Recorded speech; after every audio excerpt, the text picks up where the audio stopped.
Radio J. Le 10-11, Lise Gutmann. Radio J.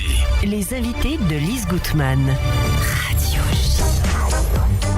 7 ans à t'attendre, journal de bord d'une PMA paru aux éditions David Reinach, un livre d'Ilana Ferradian qui nous fait l'amitié d'être dans le studio de Radio J ce matin. Ilana, bonjour. Bonjour Lise. Alors Ilana, ce n'est pas étonnant en fait que vous soyez dans le studio de Radio J puisque vous êtes journaliste, reporter, animatrice et rédactrice en chef, que vous faites le bonheur de nos petits matins, il faut le dire. C'est gentil. Vous êtes une figure dynamique de l'info contemporaine, passionnée et audacieuse. Vous êtes engagée depuis plus d'une décennie pour éclairer le débat public et donner voix aux enjeux sociétaux.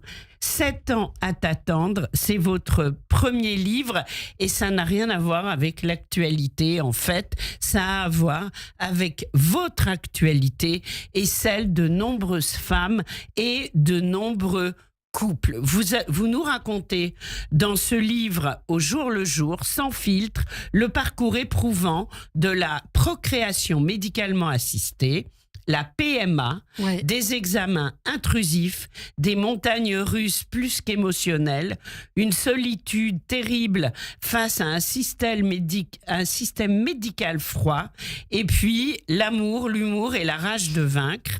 Je dois dire que c'est un livre qu'on lit en s'accrochant, et je fais le geste, mais qui finit bien. On comprendra pourquoi.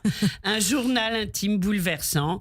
Et je pense que votre journal intime, donc, que vous avez fait publier, chaque femme qui a ce genre de problème, chaque couple, ça touche à l'universel, va pouvoir s'y reconnaître. Vous allez aider les couples, vous allez aider les femmes. Je tiens à dire également que la préface est du professeur Renato Fanchin, gynécologue obstétricien spécialiste de médecine de la reproduction. L'avant-propos, c'est le docteur Paul Atlan, rapporteur de la commission d'éthique biomédicale du consistoire de Paris, et la postface de Michel Gad-Volkovitch, psychanalyste qu'on connaît bien, c'est Chibolette, qui vient très souvent à Radio J. En fait, votre livre, il a des cautions professionnelles, entre guillemets, absolument rares et exceptionnelles. Vous avez travaillé le côté médical comme un médecin. Oui, c'est vrai qu'on a la chance d'avoir ces trois plumes, le côté médical avec le professeur Fanchin, le côté psychologique avec Michel Gad-Volkovitch et le côté éthique, bioéthique avec Paul Atlan qui a beaucoup travaillé sur ces questions. Et c'est vrai que c'est important parce qu'un parcours PMA, c'est pas juste des injections, c'est pas juste un parcours médical, mais c'est aussi un parcours psychologique qui peut être très éprouvant et c'est ce que je raconte effectivement dans ce livre, ce journal de bord que j'ai tenu dès que j'ai commencé à sentir que c'était un peu trop dur justement émotionnellement. J'ai commencé à poser mes mots en mots sur le papier parce qu'il y avait personne à l'époque qui pouvait vraiment me comprendre, ou en tout cas c'est moi ce que j'estimais ne pas avoir assez d'oreilles attentives et compréhensive pour m'écouter. Donc l'écriture, ça a vraiment été une thérapie. Et donc j'ai commencé comme ça à la base pour moi, mais pour vous-même, c'est-à-dire qu'au départ, c'est un journal. C'est ça. Et à quel moment vous êtes-vous dit, après tout ce que j'ai vécu, je pourrais en faire un livre, ça aidera les autres. À quel moment c'est arrivé? Après le nombre de pages que j'ai vu que ça faisait beaucoup de pages. Et en fait, avec les années, on se rend compte qu'on n'est pas seul dans ce parcours et qu'il y a beaucoup de gens qui sont perdus et c'est ce qu'on lit sur Internet. Moi, j'allais sur les forums, c'est vrai, pour un petit peu avoir d'autres personnes. Vous êtes beaucoup allé sur Internet. Ouais. Je me suis dit à un moment, elle y va un peu trop. Est-ce que je me trompe? J'y allais un peu trop, oui et non, parce que, comme je le disais... En même temps, vous êtes toute jeune, vous êtes la génération Mais j'avais surtout pas d'oreille attentive pour moi à l'époque, parce que j'étais la première de mon groupe à me marier, la première à vouloir... De votre groupe d'amis, on va dire. À vouloir avoir des enfants. Et en fait, les forums, vraiment, oui, ça m'a beaucoup aidé, parce que j'ai trouvé des personnes qui étaient dans le même cas. Et donc, pour vous répondre, je me suis dit, mais en fait, on est beaucoup à vivre dans cette solitude, cette tristesse. Et pourquoi pas faire de ce témoignage un récit pour les autres, pour les aider Et c'est pour ça que j'attendais quand même que ça finisse sur une note positive, une happy end, pour pouvoir le partager. Parce que bon, si ça avait mal fini, je pense que je l'aurais jamais publié. L'happy end, c'est évidemment le bébé qui est arrivé. C'est ça. Et c'est pas une surprise, c'est sur la couverture. En même voilà, temps. c'est sur la couverture. Et on est avec vous, évidemment, dans tout ce parcours. Alors, vous décrivez pendant 5 ans une galère au quotidien. 7 ans. 7 ans, Ouais, 7 pardon. ans. Et vous, 7 ans. Et vous n'osez pas en parler autour de vous. Vous avez eu des épreuves comme peu de jeunes femmes en ont dans leur vie, parce que quand vous avez commencé, vous êtes mariée très jeune. Je me suis mariée à 24 ans. J'ai tout de suite arrêté la pilule. J'ai tout de suite voulu avoir un enfant. Et au bout d'1 an, ça venait pas. Donc j'ai consulté. Et donc à 25 ans, on m'a dit il faut commencer à faire des fécondations in vitro. À l'époque, je comprenais pas du tout. C'était vraiment le monde qui me tombait sur la tête, quoi. Le ciel qui me tombait sur la tête. Bien sûr. Aujourd'hui, évidemment, vous êtes plus que rodé. Vous donnez d'ailleurs de très bons conseils aux femmes qui sont atteintes de ce genre de problème. Ça a été très difficile pour vous de pouvoir en parler, et surtout dans votre entourage, parce que les gens ne peuvent pas imaginer qu'une jeune femme comme vous ait tant de problèmes, et la famille attend, les copains attendent, ça ne vient pas, et c'est du très lourd, et vous le dites. Ouais.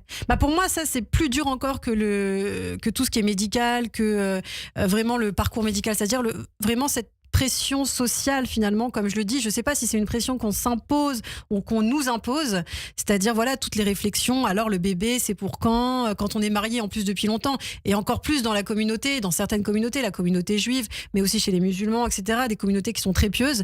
Ça peut être une question qui revient souvent, sans cesse. On ne comprend pas pourquoi un couple tout jeune marié, au bout de 2-3 ans, ils n'ont toujours pas d'enfants.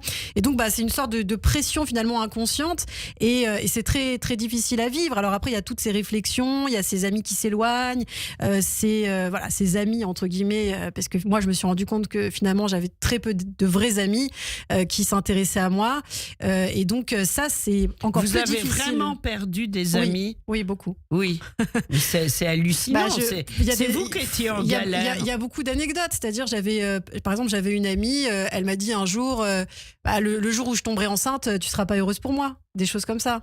Ou elle me disait pas certaines choses parce qu'elle avait peur du mauvais œil. Elle avait peur, par exemple, je sais pas, de me dire que sa sœur était enceinte parce qu'elle avait peur que je lui porte malheur ou je sais pas quoi. Ah oui, et non, ça c'est pas des amis. Mais en fait, c'est pas des amis, mais il faut savoir que c'est très très répandu dans certaines communautés. C'est une forme, je sais pas, de paranoïa comme ça, un peu mystique. Et donc ça participe à une forme d'exclusion finalement de l'autre. Et c'est pour ça que à la fin, on se sent un peu paria, un peu exclu, et on n'ose plus du tout parler de ses problèmes parce qu'on se dit si on parle de ça, on va penser que je veux souhaiter du mal ou que j'ai des aspirations maléfiques, alors que pas du tout en fait. On est juste mais seul, c'est horrible, là on est perdu, quoi au Moyen-Âge avec les sorcières, vous prononcez des mots qui sont absolument terribles. Quand vous avez proposé ce journal de bord d'une PMA à David Reinhardt, ça l'a touché? Il a dit oui tout de suite? Il a dit oui tout de suite. Alors je crois que ça a été un petit peu en négociation avec Nélou, le directeur de l'antenne, d'ailleurs, qu'on salue ce matin, qui a participé aussi à cette mise en relation. Je crois que David est là d'ailleurs, s'il veut en dire. Non, il veut pas en dire un mot. Non, mais c'est vrai que c'est pas forcément un sujet que lui il a l'habitude de traiter. Il fait des sujets plutôt politiques, plutôt géopolitiques, etc. Mais ça touche presque au politique, ce qui vous est arrivé. C'est vrai. La gestion de la PMA dans la France d'aujourd'hui, ça touche au politique, et on le comprend grâce à vous. C'est vrai, il y a beaucoup de questions finalement que je peux soulever dans ce livre concernant les questions de retard de bioéthique, par exemple le fait qu'on puisse pas faire en France de diagnostic préimplantatoire sur les embryons. On peut pas analyser les embryons avant de les implanter dans l'utérus des femmes. En tout cas, il faut... on peut le faire dans d'autres pays européens. On peut le faire dans d'autres pays. En France. En fait, on peut le faire en France sous certaines conditions vraiment très strictes. C'est-à-dire si on a un karyotype qui est problématique, si on a des problèmes génétiques, etc. Mais de manière ordinaire, pour une femme comme moi, par exemple, qui n'a pas forcément de problème de karyotype, etc., c'est interdit en France. Et donc, certaines femmes sont obligées d'aller en Espagne, d'aller dans d'autres pays pour pouvoir faire ces examens-là et gagner un temps fou. Parce qu'en fait, on estime que ça fait perdre énormément de temps. On implante des embryons qui, on le sait, vont créer des fausses couches, vont créer d'autres problèmes, des échecs d'implantation. Et pourtant, on continue dans cette voie. Et ça, ça vous est arrivé aussi. C'est une question, c'est une question que je soulève. Et je pense qu'en France, on a quand même pas mal de retard quand on voit, par exemple, même en Israël. Mais pourquoi, en fait ? Pourquoi ? Je pense qu'en France, il y a une peur de l'eugénisme. Il y a une peur qu'on manipule les embryons pour commencer à choisir peut-être la couleur des yeux, le sexe de l'enfant. Mais là, on n'est pas du tout dans ces cas-là. On est vraiment sur des cas purement médicaux, d'éviter des tragédies, d'éviter des malformations, etc. Donc c'est juste ça. Et c'est vrai que ça, c'est des questions médicales qui sont importantes. Très important. Alors en Israël, c'est différent. En Israël, ils sont quand même vachement en avance sur nous. Ils l'ont toujours été. La PMA est ouverte pour tous depuis très longtemps. La GPA également ouverte pour les couples homosexuels. Il y a l'Institut Pouar en Israël qui aide énormément de femmes. En France, c'est vrai qu'on a un peu de lacunes quand même, je trouve. À un moment, vous avez pensé faire votre bébé en Israël ? Alors en Israël, non. Vous auriez pu. Mais par contre, c'est vrai que à la fin, au bout du chemin, comme je le raconte, sur la dernière tentative, moi, je pensais vraiment que j'allais aller en Espagne faire un don d'ovocytes, devoir faire un don d'ovocytes parce que moi, j'ai des ovaires très capricieux. Oui, vous le dites. Voilà, et donc je me suis dit, il n'y a pas d'autre choix. Pour avoir un enfant, il faut que je passe certainement par le don d'ovocytes. Donc, je sais pas si vous voulez que j'explique un petit peu ce que c'est. Oui, bien sûr, au contraire, bien sûr. Alors, en fait, en PMA, il y a plusieurs techniques. Donc, il y a la fécondation in vitro avec les gamètes du couple, donc l'ovule de la femme et les spermatozoïdes de l'homme. Il y a le don d'ovocytes, c'est-à-dire on bénéficie du don d'ovule d'une autre femme qu'on nous implante, qu'on mélange avec les spermatozoïdes de son mari ou d'ailleurs d'un donneur, et qu'on réimplante ensuite dans le ventre. C'est ça. Et de donc la passion. moi je pensais devoir faire ça en Espagne un jour ou l'autre parce qu'on n'y arrivait pas du tout. Après une vingtaine de transferts, on se dit c'est qu'il y a un problème, quoi. Donc on essaye, on pense à tout en fait dans ces parcours-là. Quand on arrive au bout du chemin, on pense vraiment à toutes les options qui s'offrent à nous et c'est vrai que la France n'offre pas grand-chose quand même. À part la FIV classique, on n'a pas beaucoup de possibilités, quoi. C'est vrai. Alors, justement, donc vous avez rencontré énormément de médecins, des bons, des moins bons au départ, des gens très froids qui vous prenaient pas en compte, qui vous faisaient des examens très douloureux qui n'étaient peut-être pas forcément nécessaires. Vous avez beaucoup souffert. Le rapport à la douleur, vous en parlez dans votre livre.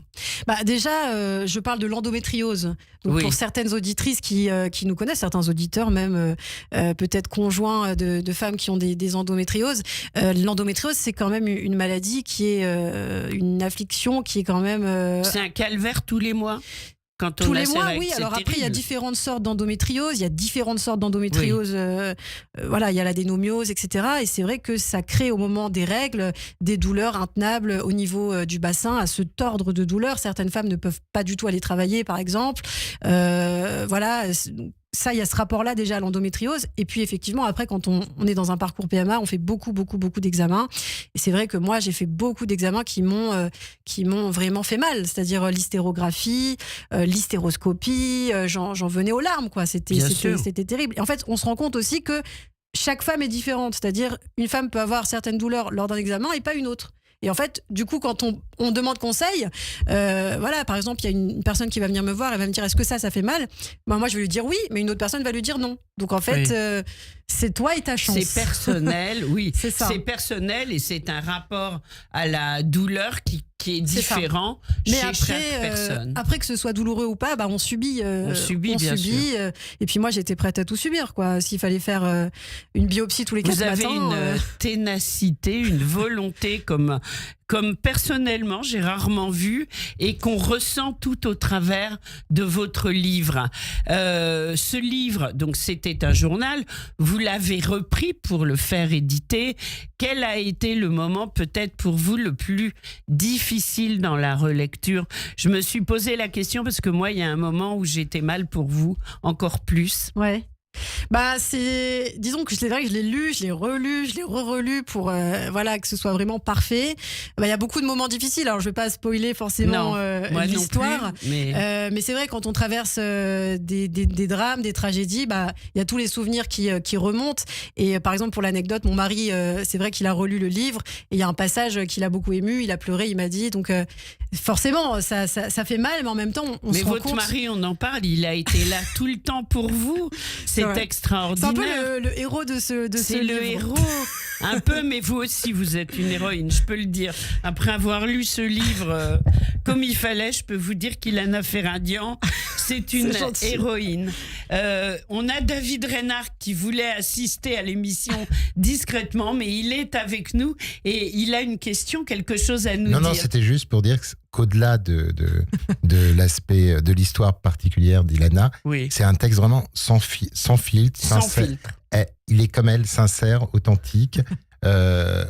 Et c'est un texte littéraire aussi. Oui, vraiment très bien écrit. Très bien écrit. Oui. Et je pense que Ilana peut continuer d'écrire sur d'autres sujets que maintenant que la PMA, parce qu'elle a fait ses preuves. Merci beaucoup. Alors on a dit que ça se terminait bien puisque vous l'avez eu, votre bébé, et une vraie victoire. On n'en dira pas plus, mais on peut dire, elle s'appelle Victoria. Elle s'appelle Victoria, ça veut bien dire ce que ça veut dire, voilà. Et donc, quand on voit votre fille, c'est vrai qu'on ne peut pas imaginer le parcours que vous avez eu. Moi, je savais j'ai eu des gens autour de moi qui avaient eu des parcours compliqués, mais alors un comme ça, j'avoue que j'avais rarement vu. Jusqu'au moment où vous êtes tombé sur Dieu. Ouais. C'est vrai que la relation... Non, je plaisante, vous l'appelez comme ça. Donc la relation avec les médecins est un peu... C'est vrai, le dernier médecin, ça a été notre sauveur, hein, je le dis. Et lui, il a lu votre dossier à fond la caisse et il a trouvé tout de suite que vous en avez trop fait, vous aviez trop souffert. C'est un mensch. C'est ça, c'est un mensch, vraiment. Et je l'adore. On peut le citer d'ailleurs, le professeur Renato Fanchin, c'est lui qui a écrit la préface. En fait, contrairement aux autres médecins, il a vraiment essayé de voir ce qui allait pas, pourquoi s'il y avait toujours ces échecs. Et en fait, moi, c'est ce que je donne comme conseil aussi aux filles qui nous écoutent, peut-être qui ont des problèmes, c'est ne pas hésiter à changer de médecin, à aller voir d'autres spécialistes. Mais oui, bien sûr. Des professeurs. En fait, on se rend compte que les professeurs, c'est quand même un autre niveau que des docteurs qui n'ont pas forcément de grande expérience, etc. Moi, j'ai fait cette erreur et ça m'a fait perdre beaucoup de temps. Mais c'est vrai qu'avec le professeur Fanchin, on a eu tout de suite cette connexion, même avec mon mari. Il a tout de suite adoré et il m'a dit, en fait, là, on va se calmer parce que vous avez vraiment fait beaucoup trop d'examens. Je voulais encore en faire d'autres. Il m'a dit non, vraiment. Oui, il vous a empêché de faire les examens que le précédent avait prescrits, bien sûr. Il m'a dit non, ne faites pas ça. On charcute le corps des femmes. On se calme. Oui. Vous allez vous calmer. Vous allez voir une psychologue. L'aspect psychologique est important, etc. Les psychologues, elles n'ont pas été au top, hein, ni les unes ni les autres. La première n'a pas été au top. Oui. Après la deuxième, moi, c'est vrai que je suis pas très psy, mais la deuxième, je pense qu'elle m'a aidée quand même malgré tout à peut-être libérer quelque chose. Et donc c'est vrai que le professeur Fanchin, il m'a donné ces pistes-là. En tout cas, je me suis sentie peut-être pour la première fois un peu reconnue dans votre douleur. Et surtout, oui, parce que en fait, moi, après mon exposé, mon autobiographie gynécologique, comme je le dis, il me dit simplement bravo. Et ce bravo-là, je l'avais jamais entendu. Et donc je me suis dit, ça fait du bien, quoi. Oui, vous avez été reconnu, c'est une reconnaissance qu'il vous a donnée. J'ai envie de lire juste les premières lignes de la préface, parce que quand j'ai commencé à les lire, j'ai dit, mais qui écrit ? Il a fallu que je regarde la signature. Ah oui, d'accord, parce que ça commence d'une façon tout à fait originale. Donc, préface du professeur Fanchin. J'aime le cinéma, mais je n'y connais rien. Mon entourage s'amuse souvent de mes références en la matière. Et justement, en lisant l'ouvrage d'Ilana Ferradian, c'est plutôt un extrait d'un vieux film, Toute une vie de Claude Lelouch, 1974, qui m'est venu à l'esprit. Je me souviens d'une scène vers la fin où, interrogé sur ce qu'est un homme. Le protagoniste répond qu'un homme, c'est celui qui n'a pas peur des autres hommes. Et lorsqu'on lui demande ce que c'est qu'une femme, il affirme qu'une femme est un homme qui pleure de temps en temps. Ilana Ferradian a de temps en temps pleuré, mais elle a su dépasser ses peurs. C'est beau ce qu'il dit. Ouais. Vous l'avez J'adore. vu, le film de Lelouch ? Je l'ai vu il y a très longtemps, donc Oui. ne m'en demandez pas trop, Lise. Non, je plaisante. Non, bien sûr. franchement, en plus, ce qui est adorable, c'est que dès qu'on lui a proposé avec David de faire la préface, il a tout de suite dit oui. Vraiment presque immédiatement, quoi. Donc parce que vous êtes un cas d'école quand même, et je pense que on va parler aussi de vous dans les livres médicaux. En fait, c'est possible. Peut-être, oui. peut-être. Oui, parce que ce qui vous est arrivé est quand même Mais après, je pense hallucinant. je pense qu'il y a beaucoup de femmes qui traversent tout ça, mais qui le racontent pas forcément. Qui n'osent aussi. pas. Qui n'osent C'est pas. comme un tabou total. C'est ça. Ouais. On a le droit d'abord d'avoir du mal à avoir un enfant. Il y a une forme de honte en fait qui nous suit. Eh ben, il n'y a terrible, pas de honte à avoir. Aujourd'hui, il y a des solutions. Et ces solutions, on les trouve dans votre ouvrage « 7 ans à t'attendre, journal de bord d'une PMA ». Il y a une autre chose dont je voulais parler avec vous, c'est la culpabilité. La culpabilité de ne pas avoir d'enfants, de ne pas rendre ses parents grands-parents, ses frères et sœurs, oncles et tantes, etc., etc. Ça fait partie de la pression sociale. Ça fait partie. Mais vous déculpabilisez tout le monde dans le livre. Vous en avez conscience ? C'est-à-dire ? C'est-à-dire qu'en vous lisant, on comprend que c'est absurde d'avoir de la culpabilité et que vous prenez votre destin en main. Ouais. Et ça, c'est vraiment important. Mais plus que de la culpabilité, je pense qu'on a une colère en fait envers nous-mêmes. À un moment, c'est vrai que moi j'ai eu un rejet en fait de mon être en fait, parce que je me suis dit je suis pas capable de donner la vie, à quoi je suis bonne quoi. Donc c'est terrible et je pense qu'il y a beaucoup de femmes en fait qui traversent ça et c'est plus un rejet de soi, une colère qu'on traîne.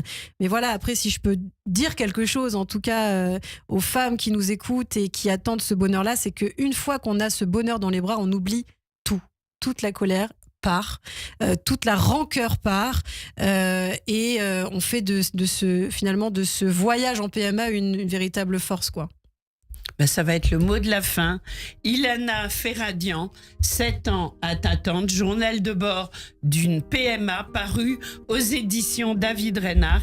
Ilana Ferradian, David Reynard, bravo, merci beaucoup pour ce beau livre et merci que à vous, Lise. Tout le monde à découvrir. Au revoir. Et alors je peux peut-être ajouter quelque chose. J'aurai ma signature, ma dédicace officielle ce samedi 24 mai à la librairie Lamartine, 118 rue de la Pompe dans le 16e arrondissement de Paris à partir de 16h. Donc n'hésitez pas à venir si vous voulez qu'on se rencontre et qu'on en parle. Avec plaisir. Merci Ilana, au revoir.